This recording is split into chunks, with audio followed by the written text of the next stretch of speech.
Hey there everyone, this is JP Letnick, and in today's video I want to share with you what I did since I live in this beautiful area called the Ponds. And in 2020 there was a bear that was euthanized in Upper Mission Kelowna right in my neighborhood.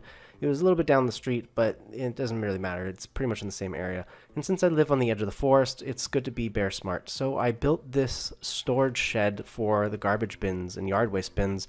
That way you could keep the animals like the bears and raccoons out. First thing I did is I went to Home Depot and I got a bunch of lumber.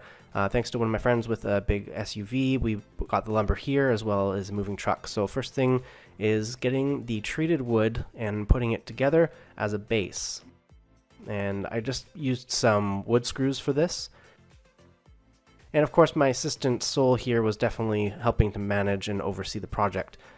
Over here on the side of the house, between my house and the neighbor's house, is I leveled out the ground and I made sure to move the irrigation line over to the side so that it wouldn't be interrupted by the wood.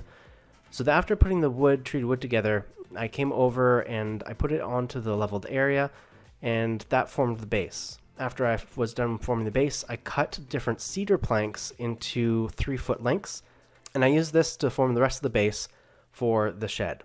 As you can see here, I laid them down directly side by side. This way it would create a nice strong foundation for the bins to be on. I screwed these all in using the same wood screws. After setting up the base, I started building up the walls again using the cedar planks, and I used another cedar plank as a separator so that it gave some airflow inside of the shed. I didn't want to have it just stuffy and completely enclosed, so this way it gave nice airflow and some spacing so that you could see what's going on inside. Now here I am on a little bit of a time lapse, but this took pretty much a couple of days to finish up all the walls and get the doors set up as well. I wanted to test out the bins and make sure that everything was fitting. Luckily everything was fitting, so that was great. Next step was setting up the doors, and I just used some spring-loaded hinges on the cedar panels. This was able to open up the doorways pretty well, and I could fit all the bins inside without too much hassle. Next thing to do is, of course, because the cedar is not weather treated, we used a stain, and this was a wood stain from Bear, and you can see time lapse here of us doing it. Now we actually split this up over a few days just because it was quite a bit of work, and again our foreman assistant Sol is watching me, making sure I'm doing a good job. And then it was my turn to watch the foreman Sol, and Joanna took over the staining process here.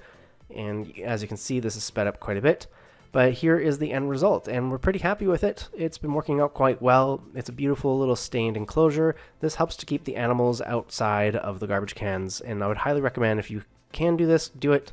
I hope you enjoyed watching this, and I hope everybody does their part to keep the animals outside of the garbage.